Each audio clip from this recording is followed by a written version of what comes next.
बाबर और रिजवान पीएसएल में तो हर साल रन्स करते हैं, तो मेरा यही क्वेश्चन है कि ये पीएसएल में क्यों रन्स करते हैं। They lost 4 games as captains and then they were told to step aside.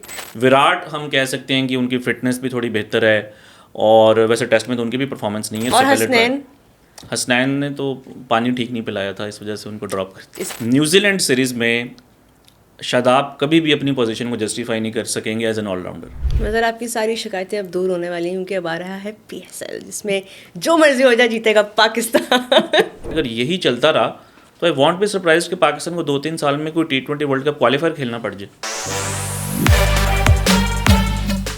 Hello and welcome to another episode of Cricket on Loop. मैं हूँ रोहा Nadeem. We're back with more exciting reviews of what's happening in Pakistan cricket, and trust me, there's always something happening in Pakistan cricket. अभी champions trophy का जो अब उसको क्या कहें हम, नाइटमेयर कहें, एक रफ पैच कहें, वो अभी ख़त्म ही हुआ है. तो अब अगला जो चैलेंज है पाकिस्तान की वाइट बॉल टीम का वो है न्यूजीलैंड की series. It's a bilateral series. We once again in that bilateral mindset looking ahead at of course the T20 World Cup that will be played in 2026. So all the T20s now will be leading up to that global challenge. Series preview करेंगे, T20s खेले जाएंगे, one days भी खेले जाएंगे, but more focus will be obviously on the shortest format. और कौन से squad में प्लेयर्स आए हैं, किनका डेब्यू होगा, किनका कमबैक हुआ है, और कौन की प्लेयर्स हो सकते हैं, इन सब के बारे में आज हम बात करेंगे. I have got none other than Mazhar Arshad with me. अस्सलाम वालेकुम Mazhar, welcome back to cricket on loop, जिसमें हम लूप में बातें करते रहते हैं. और आज का वंस अगेन हम लूप के उस पहलू में आ गए हैं जहाँ पे हम बायलैटरल्स के माइंडसेट में आ गए हैं और बायलैटरल होने वाले हैं. Let's talk about the New Zealand series, looking at 5 T20s and 3 one-day internationals. पहले तो ये बताएं, पाकिस्तान और न्यूजीलैंड के प्लेयर्स को आपस में, मतलब इन्होंने कोई कमेटियाँ डाली हुई हैं, इनको क्या आपस में इतनी मोहब्बत है कि साथ बैठ के इन्होंने कहा है कि हम आपस में ही खेलेंगे, किसी और के साथ नहीं खेलना, ये दोस्ती यारी जो है ये चलती रहनी चाहिए. इतना क्यों खेलते हैं? आई थिंक कि हमारे शो का जो टाइटल है ना, ये सीरीज का टाइटल होना चाहिए Pakistan New Zealand cricket on loop. कि हर साल जो है वो जब तक एक पाकिस्तान और न्यूजीलैंड की सीरीज नहीं ना हो जाएगी तो एक कैलेंडर ईयर शायद पूरा नहीं होता. सही बात है. और आई थिंक कि जो 21 था जब न्यूजीलैंड की टीम पाकिस्तान आके वापस चली गई थी तो बड़े लोग नाराज़ हो गए थे. तो उस शायद नाराज़गी को ख़त्म करना चाह रहे हैं और हर साल जो है वो कोई ना कोई पाकिस्तान और न्यूजीलैंड की सीरीज़ होती है. It's good for the players और लगता है कि ये कोई एशेस लाइट हो रही है. Ashes light, I like that term.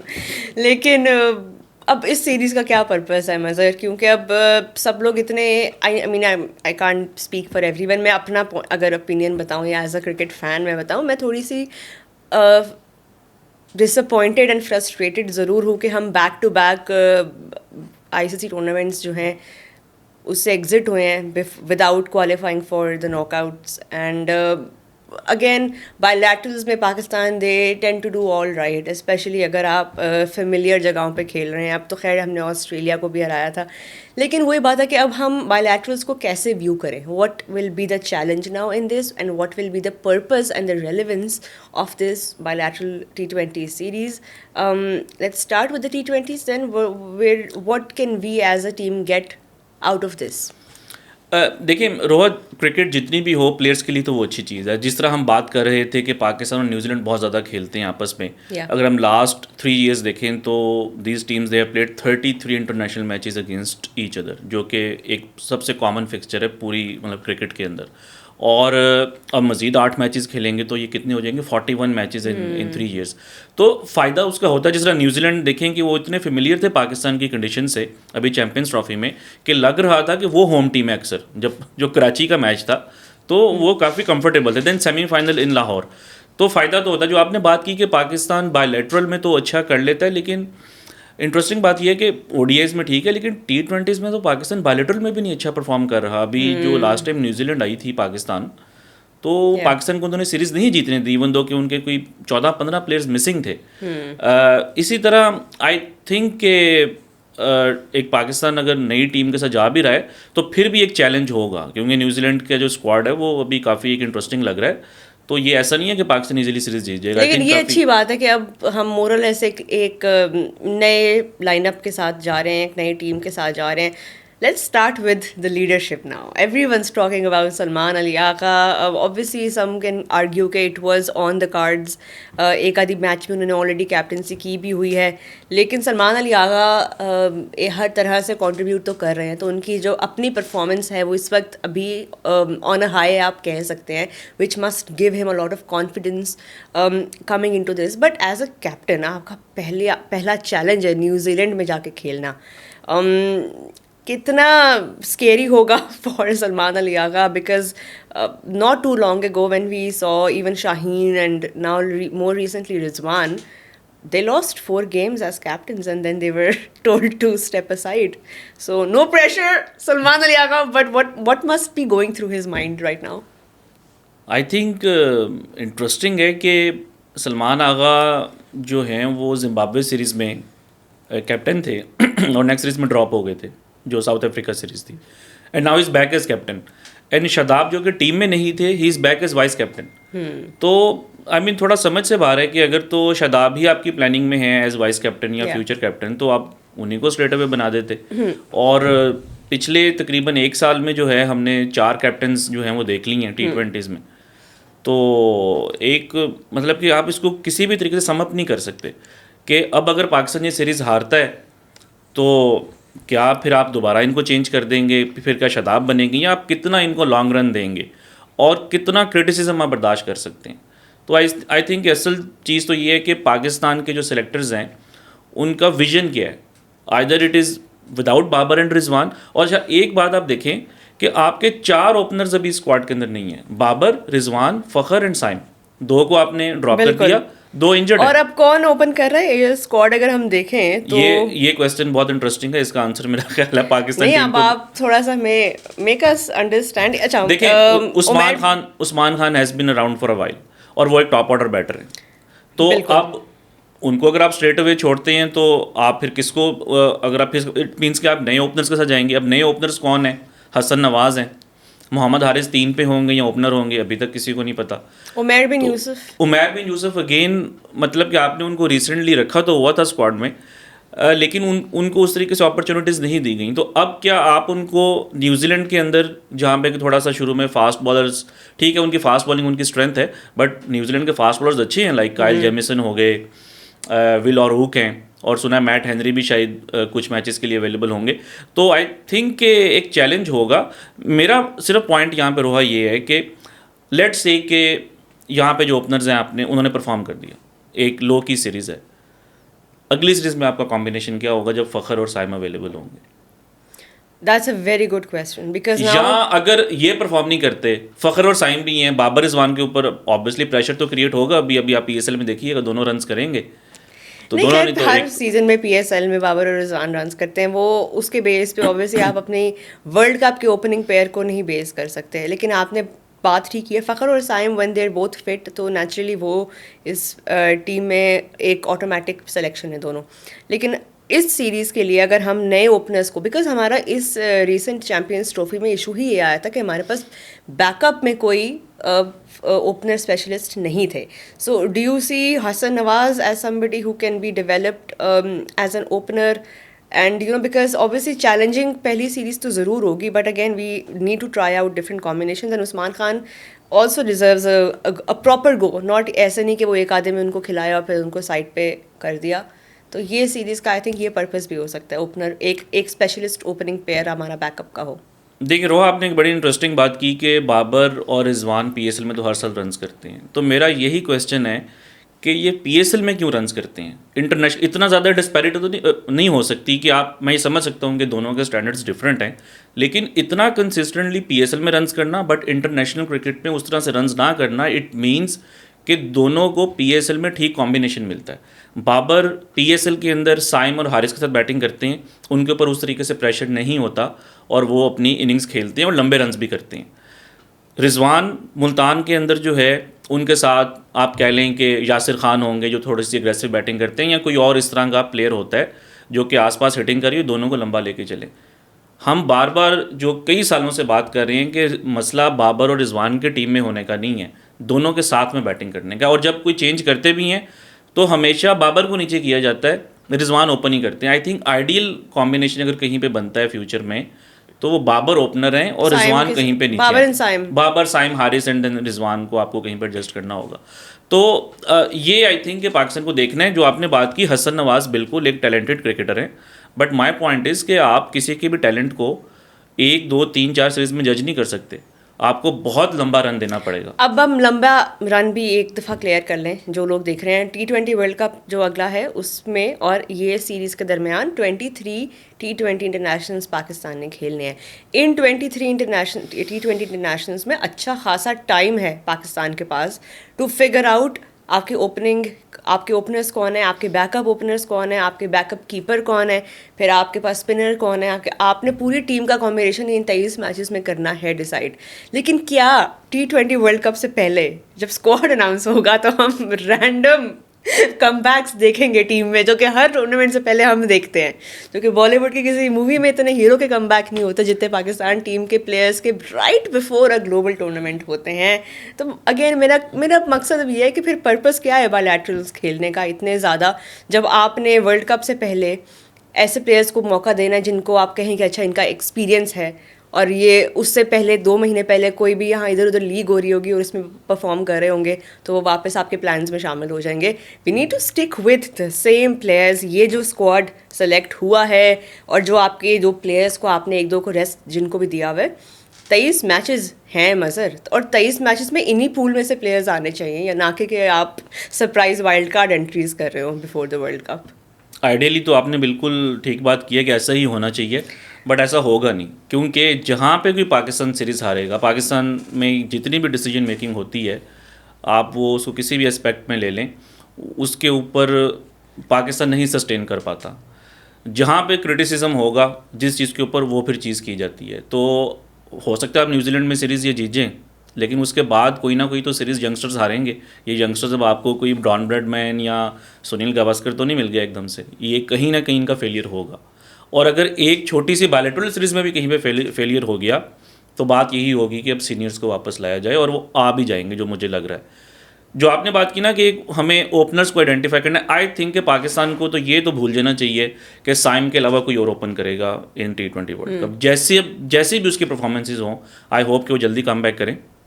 1 साल में 1 ओपनर तो आपका कंफर्म है कि साइम विल ओपन, उनके साथ आपको सेकंड ओपनर और नंबर 3 का बैट्समैन ढूंढना है। अब वो बाबर भी हो सकता है, वो फ़खर भी हो सकता है, रिजवान भी हो सकता है, या मोहम्मद हारिस भी हो सकता है, उमैर बिन यूसुफ भी हो सकता है। तो आई थिंक कि आपने अपनी एक कोर टीम बनानी है कि ये हमारे 6-7 कोर प्लेयर्स हैं फॉर T20 वर्ल्ड कप। उसके इर्द गिर्द जो है हमने 3-4 चेंजेस करनी है। तो ये एक आइडियल सिनेरियो है, बट पाकिस्तान में आइडियल चीज़ें होना बहुत मुश्किल है।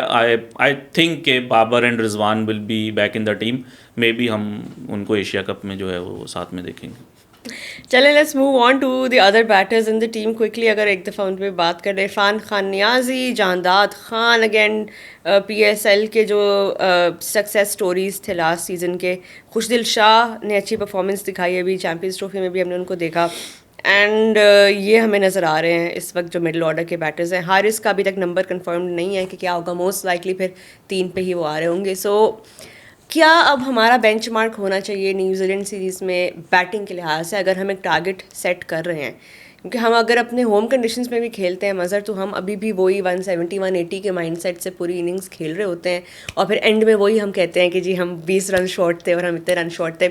What should we be targeting? Because अगर आप एक रिस्क ले रहे हैं playing all these youngsters, then you need to go all out with the risk. Then you need to define new benchmarks कि आपने भाई अगर 200 का एम करना है या 215 का 20 का एम करना है, तब जाके कहीं आप 190 या 200 पे पहुंचोगे या एंड अप करोगे। So how do we bring about this change? Because अगर तो यही प्लेयर्स हैं लेकिन बैटिंग वो वैसे ही कर रहे हैं सेफ तरीके से और पावर प्ले भी यूज़ नहीं कर रहे, then there's no point of trying all these youngsters.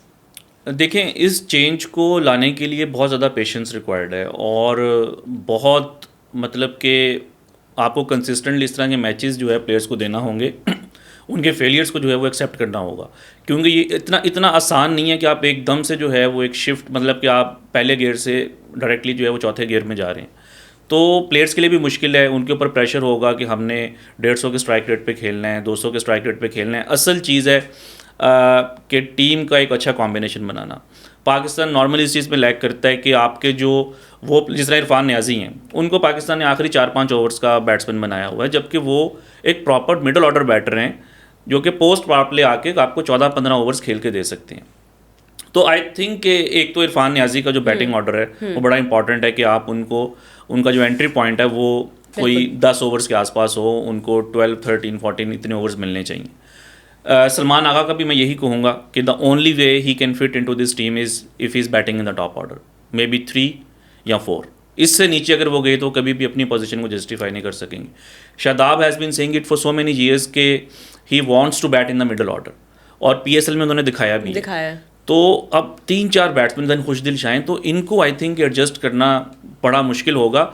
That means कि आपके ओपनर्स को अग्रेसिव क्रिकेट खेलना होगी, कि अगर वो जल्दी आउट भी हो जाएं तो आपको इतना ट्रस्ट होना चाहिए अपने लोअर ऑर्डर के ऊपर कि वो जो आपने बात की, जो पार स्कोर अगर 180 है तो आपने 200 करना है, अगर 200 पार स्कोर है तो आपने 210, 220 करना है। तो आपने अपने बॉलर्स को जो है वो एक्स्ट्रा 10-20 रन का कुशन देना है, जो कि कुशन देना है। अच्छा, अब शादाब पे आ रही हूँ मैं। अब डू यू थिंक उनकी selection in the T20 squad is justified based on just his batting? क्योंकि bowling का we know he has been struggling with his form. Does that justify him coming back into the side and also obviously being named the vice captain? देखें, अगर तो आप शादाब को comparison हम करते हैं ना कि कोई ग्लोबल प्लेयर्स के साथ, देन तो आप कहेंगे कि नहीं यार ये परफॉर्मेंसेस कोई इतनी खास नहीं है। लेकिन जब आप पाकिस्तान के मिडल ऑर्डर की परफॉर्मेंसेस देखेंगे इन द रिसेंट ईयर्स या लोअर ऑर्डर की, देन शादाब तो easily walks into this team as a batter. I know कि बहुत अच्छी परफॉर्मेंसेस नहीं है, लेकिन पाकिस्तान के बाकी प्लेयर्स की जो है उनसे फिर भी ही इज मच बेटर। मैं आप ही की बात को हम ग्लोबली कंपैरिजन क्यों नहीं करते? हम अपने ही लोगों के साथ और उसी पूल के अंदर से, अच्छा ठीक है जी, हम आपस में खेल के रन्स बना के, क्योंकि अभी मोस्ट लाइकली PSL में Shadab Khan will score, he has that freedom to change his batting order whenever he wants, and he's as a captain तो वो हमेशा हमें अच्छा खेलते हुए नजर आए हैं। But again, shouldn't our benchmark be कि ग्लोबली क्रिकेट में क्या हो रहा है इस नंबर के बैटिंग में? लेकिन रोहा, उसको फैलाने के लिए आपको रिसोर्सेज भी तो चाहिए ना। अब अगर आप कहें जी कि आपको लेट से नंबर 5-6 के ऊपर निकलस पूरान चाहिए, तो पाकिस्तान में तो कोई नहीं है, तो सेकंड बेस्ट ऑप्शन क्या होगी फिर? शादाब खान है। नहीं, खुशदिल, मैं उस तरफ आ रहा था कि सेकंड बेस्ट ऑप्शन में आपको कौन लोग नजर आएंगे? खुशदिल शाह, शादाब खान, इसी तरह मतलब आप कह रहे हैं कि हमारा पूल ही इस वक्त जो है वो इतना अंडर रिसोर्स्ड है। आपने अपने जो रिसोर्सेज है ना उनको देख के आपने टीम बनानी है। आप जब ग्लोबल कंपैरिजंस में चले जाएंगे तो आपकी टीम बनेगी ही नहीं। आप कह रहे हैं शादाब खान का इस टीम में एज अ बैटर ओनली आना जो है वो जस्टिफाइड है based on his batting only.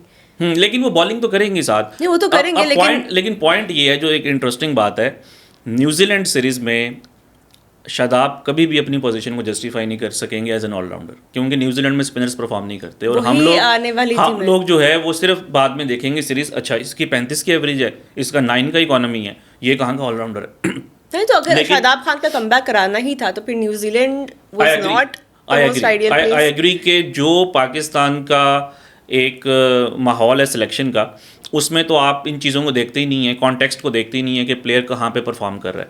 अब आपका जो वर्ल्ड कप है वो है इंडिया और श्रीलंका में, और पाकिस्तान के मोस्टली मैचेस होंगे श्रीलंका में भी सारे मैचेस श्रीलंका में हों, और हमें पता है वहाँ पे आपको 2-3 स्पिनर्स भी खिलाने पड़ सकते हैं, और शादाब का भी LPL भी अच्छा किया है और वो इन कंडीशंस में बॉलिंग कर लेता है, देन उसकी बैटिंग भी स्पिन के अगेंस्ट ठीक है। न्यूजीलैंड में आप शादाब को जज नहीं कर सकते। मूविंग ऑन, 3 वनडेज भी हैं। Oh my God, one days again. क्या सोच रहे हैं अब हम? We have Mohammad Rizwan, we have Babar Azam, and we have Abdullah Shafique, and we have Imamul Haq. So once again we are brimming with openers in this squad. क्या लगता है मोहम्मद रिजवान जो हैं, we know he's the captain, but Imam and Abdullah, we are yet to see those runs from their pads. इमाम थोड़ा सा underwhelming रहे थे चैम्पियंस ट्रॉफी में, बहुत ही ब्रीफ उनका कैमियो था, एंड अब्दुल्ला शफीक थे ही नहीं। आई थिंक एक तो इससे ये पता चल रहा है कि बाबर वापस 3 के ऊपर आएंगे, और आपका जो रेगुलर ओपनर्स हैं वही जो है ओपन करेंगे। इट्स गुड फॉर हिम कि वो 3 पर। एक अच्छी बात ये है कि पाकिस्तान ने सिर्फ चैम्पियंस ट्रॉफी की परफॉर्मेंस के ऊपर रिजवान को जज नहीं किया, उनकी पहली सीरीज़ जो है वो अच्छी गई थी as a captain South Africa में और ऑस्ट्रेलिया में। तो वो जो हम बात करते हैं स्टेबिलिटी की या एक एक्सटेंडेड रन देना, तो वो एटलीस्ट हमें ODI क्रिकेट में नज़र आया है कि पाकिस्तान रिजवान को कंटिन्यू कर रहा है, और आई थिंक करना भी चाहिए, क्योंकि मुझे नहीं लगता कि वर्ल्ड कप से पहले जो है वो कोई और इस तरह की कोई सूटेबल ऑप्शन होगी अगर आप तैयारी कर रहे हैं अगले 2 सालों की। आपने बाकी लोगों को तो ट्राई कर ही लिया, बाबर को भी ट्राई कर लिया, और कोई इस तरह का प्लेयर भी नहीं है जो कि ऑटोमेटिक पिक हो। मे बी अगर 1 साल के अंदर कोई साइम सरप्राइज़ कर दें तो मे बी वाइस कैप्टन बन जाएंगे। तो अभी आई थिंक कि वनडे टीम जो है वो पाकिस्तान की काफ़ी जो है वो एक थोड़ा सा इन्होंने स्टेबल जो है वो सिलेक्शन की है। लेकिन अभी आई थिंक जो फोकस है होगा अगला जो नेक्स्ट 1 ईयर है वो आपका सिर्फ T20 क्रिकेट के ऊपर होगा। PSL है जो आपने बात की, 23 मैचेस हैं, and then T20 World cup. उसके बाद जाके जो है ज़रा ज़्यादा I think Pakistan ODI cricket को ज़रा सीरियसली लेना शुरू करेगा। अच्छा, क्विकली बड़ा इंटरेस्टिंग हमारा जो पेस अटैक है उसकी भी बात करते हैं। मोहम्मद अली हैं, वसीम जूनियर हैं, नसीम शाह हैं, आकिफ जावेद हैं। What do you think now of this ODI pace attack, and why didn't we see some of these bowlers earlier? देखिए, वो तो पाकिस्तान ने ये डिसाइड किया हुआ था कि शाहीन, हारिस और नसीम ही आपका आइडियल पेस अटैक है, जो कि लगता भी था। ठीक है। तो आप उसमें उनको ये नहीं कह सकते कि वो सिलेक्शन गलत थी। अब वनडे सीरीज में क्योंकि अब शाहीन तीनों फास्ट बॉलर से परफॉर्म नहीं हुआ चैंपियंस ट्रॉफी में, उससे हसनैन ने तो पानी ठीक नहीं पिलाया था, इस वजह से उनको ड्रॉप कर। इसकी कोई सेंस बनती है? मैं भी जानना चाह रही थी कि कोई सेंस नहीं है कि आपका जो चैंपियंस कप, इतना आसान काम आपने ठीक नहीं किया। You had one job. जो चैंपियंस कप था उसमें वो बेस्ट बॉलर थे, देन आपके पेस अटैक का हिस्सा रहे हैं पिछले 7-8 महीने में, and now suddenly he is out of 15। तो आई थिंक कि ये है कि पाकिस्तान ने, चलो वसीम जूनियर जो कि आई थिंक कि उनको बहुत पहले मौका मिल जाना चाहिए था आफ्टर इंजरी, बट नए प्लेयर्स पाकिस्तान ने, मतलब कि नए जो बॉलिंग अटैक है उसको ट्राई किया, और न्यूजीलैंड के अंदर स्पिनर्स भी 2 लेके जा रहे हैं। होम कंडीशंस में एक ही स्पिनर था। माशाल्लाह, ब्यूटीफुल। मूव ऑन करते हैं। अच्छा, और इस स्क्वाड में anything else you want to touch upon? Mazhar spin में हमने ऑब्वियसली अगेन वही नाम है, so we have Sufiyan again, we have Abrar Ahmed, Salman Ali Agha भी और खुर्शीद शाह दोनों, we have part timers as well, Faheem Ashraf.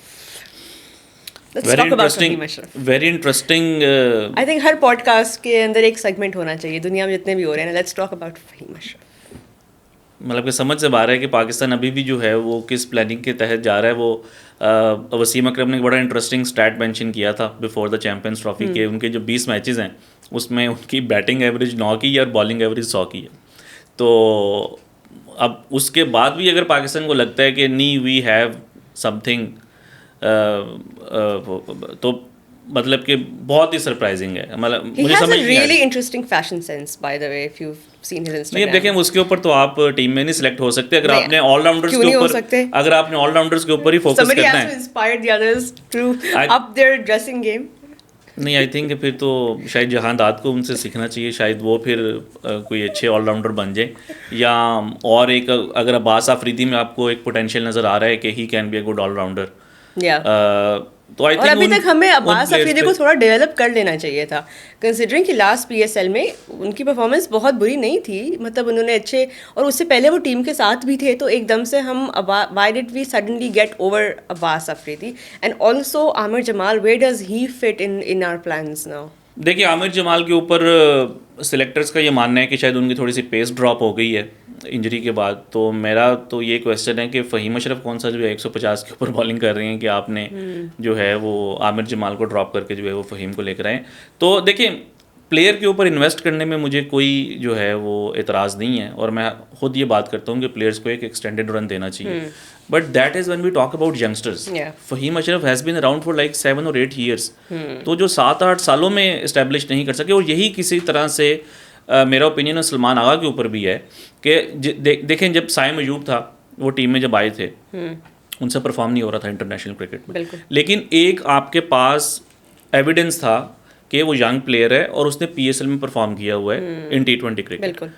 तो ठीक है, आप 21-22 साल के प्लेयर के ऊपर चांस ले सकते हैं, उस पर इन्वेस्ट कर सकते हैं, but Salman has been around for 10-11 years, और 10-11 सालों में वो PSL में भी किसी टीम में अपने आप को फुली इस्टेब्लिश नहीं कर सके। सलमान नहीं, फ़हीम की बात, सलमान की मैं बात कर रहा हूँ। अच्छा, आप सलमान अली आगा पे चले गए। मैं यही बात मैं फ़हीम को रिलेट कर रहा था कि आप यंग प्लेयर्स को अगर मौका दें तो समझ आती है, बट समबडी लाइक फ़हीम या आप ये सलमान से ये एक्सपेक्ट करें कि वो जो है आपको 10 साल के बाद T20 में इस्टेब्लिश हो जाएंगे, दैट इज़ वेरी अनलाइकली।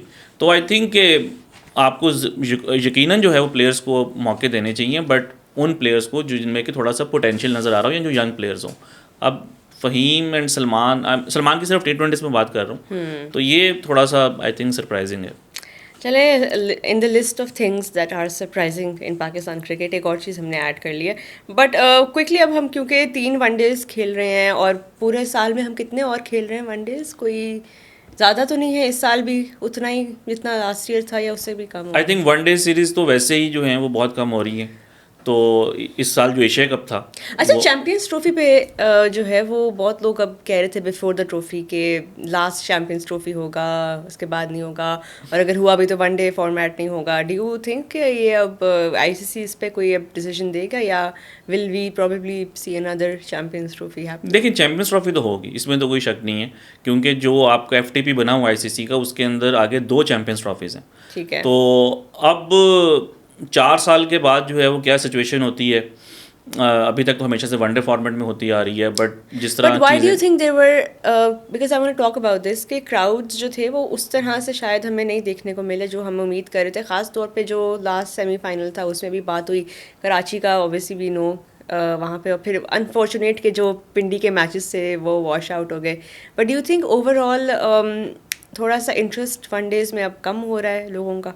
थोड़ा सा नहीं, काफ़ी ज़्यादा कम हो रहा है, क्योंकि आप देखेंगे अगर क्राउड आता भी है वनडेज़ में तो जब आखिरी 2-3 घंटे रह जाते हैं तब आता है। तो हर चीज़ के अंदर आप देखेंगे लोगों का अटेंशन स्पैन जो है वो कम होता जा रहा है, लोगों को ज़रा एंटरटेनमेंट अगर चाहिए भी है तो आप टेस्ट में भी देख लेंगे क्यों नहीं क्राउड आता पाकिस्तान वगैरह में। 5 दिन यूनिवर्सिटी टाइम्स में या स्कूल टाइम्स में मैचेस होते हैं, वनडे का भी मॉडलेस इसी तरह ही है कि कौन जो है वो इतनी मेहनत करेगा कि 2 बजे आके ग्राउंड में बैठ जाए और फिर रात को 10-11 बजे तक बैठा रहे। 8 घंटे या 9 घंटे से लॉट ऑफ टाइम, और इतना लोगों के पास टाइम भी नहीं है, और फिर जब आपको पता है कि और T20 की आदत पड़ गई है कि ये तो असल इंटरटेनमेंट तो ये है, तो ऑब्वियसली वो T20 वाला क्राउड जो है वो वनडे क्रिकेट में तो नहीं आ सकता। लेकिन ये है कि अभी तक वनडे क्रिकेट को जो है वो आपका जो वर्ल्ड कप है, यानी कि जिसमें क्रिकेट के ऊपर वर्ल्ड कप का किसी को एजाज़ दिया जाता है, वो वनडे फॉर्मेट के ऊपर ही है। तो आई थिंक जब तक वो चीज़ है वनडे की इंपॉर्टेंस रहेगी। हाँ, कई सालों के बाद जाके अगर T20 वर्ल्ड कप आपका पिनैकल बन जाए तो यानी कि क्रिकेट में जो वर्ल्ड चैंपियंस हैं वो होंगे जो कि T20 चैंपियंस हैं, देन जो है ये फोकस शिफ्ट हो सकता है। बट आई थिंक अभी तक जो है वो वनडे क्रिकेट की इंपॉर्टेंस कहीं ना कहीं रहेगी। अच्छा, ये इंटरेस्टिंग आपने बात की है कि जब तक वर्ल्ड कप वनडे फॉर्मेट में रहेगा तब तक we can expect to see that same level of relevance, I can say, and maybe players prioritizing the format. I mean, that will really dictate how players prioritize different formats. And दो बहुत बड़े players के नाम मेरे mind में भी आए हैं. I'm sure there are more currently playing as well. But Rohit Sharma and Virat Kohli have both prioritized one-day cricket very clearly in their plans. Especially Rohit Sharma अभी recently Champions Trophy के end पे उन्होंने ये कहा कि I'm not going anywhere. So my question is, can we see Rohit Sharma in the next ODI World Cup and also Virat Kohli? देखें, जब आप एक साल के अंदर आईसीसी के 2 टाइटल्स जीते हों, T20 वर्ल्ड कप और अब champions trophy, then you can say I am not going anywhere. तो अगर आप वैसे देखें तो I think by the time world cup will happen, जो कि अक्टूबर नवंबर में 27, जो कि भी 2.5 साल हैं, तो Rohit will be 40 at that time. और वनडेज वो खेल रहे हैं जो कि बहुत रेयर होते हैं, T20 से रिटायर हैं वो, और टेस्ट क्रिकेट में अभी क्वेश्चन मार्क है कि वो कितना कंटिन्यू करेंगे और करेंगे भी कि नहीं। तो आई थिंक सिर्फ एक फॉर्मेट को 2.5 साल तक खेलना ये बहुत बड़ा चैलेंज, मैं ये नहीं कह रहा कि पॉसिबल नहीं है, लेकिन उनके लिए एक बहुत बड़ा चैलेंज होगा। विराट हम कह सकते हैं कि उनकी फिटनेस भी थोड़ी बेहतर है, और वैसे टेस्ट में तो उनकी भी परफॉर्मेंस नहीं है, तो दोनों के लिए ये एक चैलेंज होगा कि अगर आप सिर्फ एक ही फॉर्मेट खेल रहे हैं तो आप क्या अपने आप को 2.5 साल जो है वो चला सकते हैं। बाकी अगर आप रोहित की अचीवमेंट्स की बात करें तो आईसीसी टाइटल्स 4 वो जीते हैं, तो आई एम श्योर कि अगर वो एक और खेलना चाहते हैं, मतलब कि 4 फाइनल्स वो जीते हैं। और एशिया में अगर हम देखें, I mean even outside of Australia, तो सिर्फ विराट और रोहित शर्मा ही जो है वो 4 फाइनल्स जीते हैं आईसीसी के। देन उनकी जो विन परसेंटेज है in ODI cricket, that is highest for any India captain. तो आई थिंक वो एक रिस्पेक्ट भी कमांड करते हैं। तो अगर if he wants, I think he can play, but challenge ये होगा कि आपने अपने आप को 2.5 साल तक कैसे रेलिवेंट रखना है इन दैट फॉर्मेट। बिल्कुल। और बड़ी इंटरेस्टिंग एक बात, speaking of when we think about the Indian team without Rohit Sharma and Virat Kohli, तो कोहली ने ये बात पे भी रिसेंटली की है कि हमारी अब एक ऐसी टीम बन चुकी है जो कि हमारे एब्सेंस में भी, यानी कि आगे फ्यूचर में भी दुनिया में किसी भी टीम को बीट कर सकती है, because now we have that bench strength and we have that, ऐसा ही कुछ उन्होंने कहा था, विच रियली टेल्स यू कि उनकी फ्यूचर की प्लानिंग ऑलरेडी ना सिर्फ प्लेयर्स की लेवल तक बट उनकी मैनेजमेंट की लेवल तक इतनी ज़बरदस्त है कि they have already outlined who their players are going to be, who will in the future replace Rohit, not replace but who will become the new faces and the new pillars of the Indian white ball team. And how reassuring must that be, you know, to be in that setup and to know कि यार ये जब आपके दो की players आपके superstars हैं, जब ये रिटायर्ड होंगे तो उसके बाद भी टीम जो है वो बहुत एक ज़बरदस्त और वर्ल्ड बीटर टीम आपकी रहेगी तब भी.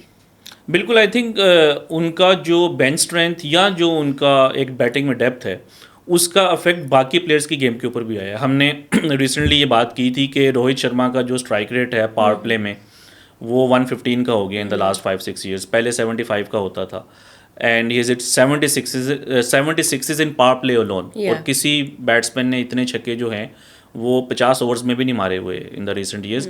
उसकी वजह ये है जो आपने बात की कि 2019 में लेट से क्या था कि उनका सिर्फ टॉप 3 था, रोहित, शेखर धवन, विराट कोहली. नीचे उनका कुछ समझ नहीं आती थी कि आपके बैटर्स कौन होंगे. अब जब से श्रेयस अय्यर हैं, केएल राहुल हैं, तो उनकी एक बैटिंग स्ट्रांग है नीचे से भी, जिससे कि ऊपर वाले बैट्समैन भी जो है पे ज़्यादा रिस्क लेके खेलते हैं. और आपने जो बात की उसमें मुझे नाम याद आ रहा है जायसवाल का. मतलब कि जायसवाल एक ऐसे प्लेयर हैं जो कि इस टाइम पूरी दुनिया में किसी भी टीम में इजीली एज एन ओपनर खेल सकते हैं, दुनिया की किसी भी टीम में. लेकिन इंडिया की टीम में आप देखें कि वो इतनी उनकी स्ट्रांग बैटिंग है कि उसके अंदर उनका भी नाम नहीं आ रहा वनडे क्रिकेट में. तो जो आपने भी बात की और जो विराट का जो आपने कोट किया कि वो लगता यही है कि जैसे ही ये लोग रिटायर होंगे तो they have somebody like Jaiswal in the team. और भी इस तरह के उनके कई टैलेंट्स होंगे. ऋषभ पंत एक अच्छे प्लेयर हैं जो कि अभिषेक शर्मा, तिलक वर्मा, ये सारे प्लेयर्स अभी बैठे हुए वेट करें कि उनका तो कहीं ना कहीं ये मतलब कि आप उनकी जो एक स्ट्रेंथ है उसको रिफ्लेक्ट करता है कि आपके अगर इतने अच्छे प्लेयर्स जायसवाल, अभिषेक शर्मा, ऋषभ पंत ये अगर बाहर हैं तो दैट मीन्स के their future looks very bright. चलें, before we wrap up, predictions, realistic predictions for the New Zealand series. T20s का बताएं. I think T20 series Pakistan का जीतना मुश्किल है. 3-2 भी हार सकते हैं, 4-1 भी हार सकते हैं. तो क्योंकि यंग टीम है और मेरा नहीं ख्याल कि वो इतना जो बट किस मतलब वही है ना, हमें प्रिपेयर रहना चाहिए कि अगर आप यंग प्लेयर्स को चांस दे रहे हैं तो ऑब्वियसली एक आपको वो कुशन देना पड़ेगा उनको to experiment and to play their natural game. आपको लगता है पाकिस्तान कर सकता है? मुझे लगता है कि हमें करना चाहिए. करना तो बहुत कुछ चाहिए. अब नहीं करेंगे तो कब करेंगे? अगर वर्ल्ड कप से पहले आपको आखिरी 10 दिन में याद आएगा कि अच्छा अब इनको भी मौका दे दें. खैर, आप देखें 2 साल पहले यही दिन थे, रमज़ान का महीना था, पाकिस्तान ने इसी तरह की एक टीम भेजी थी अफगानिस्तान से सीरीज़ खेलने. शादाब कैप्टन थे. 2-1 आप हारे. उसके बाद क्या हुआ? उन्होंने कहा कि ये क्या फजूल सी टीम भेज दी है, ये जो हारिस है इसको तो खेलना ही नहीं आता, शादाब कहाँ का कैप्टन है, वापस लेकर आओ बाकी प्लेयर्स को. वो प्लेयर्स लेकर आए, वो भी नहीं जीते. तो मैं आपको इंटरेस्टिंग बात बताऊँ रोहा, ये बड़ा एक अलार्मिंग एक फैक्ट है और शायद आई थिंक पहले भी हम इसको कहीं ना कहीं जिक्र कर चुके होंगे कि पाकिस्तान ने जो न्यूजीलैंड से सेमीफाइनल जीता था सिडनी में 2022 में, उसको तकरीबन 2.5 साल होने वाले हैं. उसके बाद से पाकिस्तान एक भी T20 मैच जो है वो किसी फुल स्ट्रेंथ टीम के साथ नहीं जीता या किसी हाई रैंक टीम के साथ नहीं जीता. अब जितने भी मैचेस जीते हैं वो या तो किसी की B या C टीम हो, जिस तरह न्यूजीलैंड ने लास्ट टाइम भेजी थी, और वो भी सीरीज़ आप हार गए थे, लेकिन 2 मैचेस चलो हारे भी तो बराबर हो गई थी, 2 मैचेस आप जीत गए. या आपने जो है वो कह लेंगे आयरलैंड को हरा दिया होगा जो कि लो रैंक टीम है. किसी फुल स्ट्रेंथ टीम या हाई रैंक टीम के खिलाफ आप 2.5 साल में एक भी T20 नहीं जीते. तो यहाँ से आप इवन जब पाकिस्तान अच्छा परफॉर्म कर रहा होता है, जिस तरह ये ऑस्ट्रेलिया टूर था, वनडे सीरीज में अच्छा परफॉर्म किया पाकिस्तान ने, बट T20 में वहाँ पे भी हार गया पाकिस्तान. सारे मैचेस हार गया. साउथ अफ्रीका में गए हार गया. और जीतते किसके अगेंस्ट हैं? Zimbabwe. I mean no offence to them, but आप जीतते नॉर्मली जिम्बाब्वे के अगेंस्ट, आयरलैंड के साथ है या किसी B या C टीम के अगेंस्ट. तो दैट मीन्स के पाकिस्तान के वो जो T20 लेवल्स हैं दे आर अलार्मिंगली लो, और उसको अगर आपने एड्रेस ना किया, और that is the actually the only format जिसमें कि पाकिस्तान एक्सेल कर सकता है. वनडे और टेस्ट में तो आप भूल जाएंगे आप इन द फ्यूचर जो है कोई अच्छी टीम हो सकते हैं.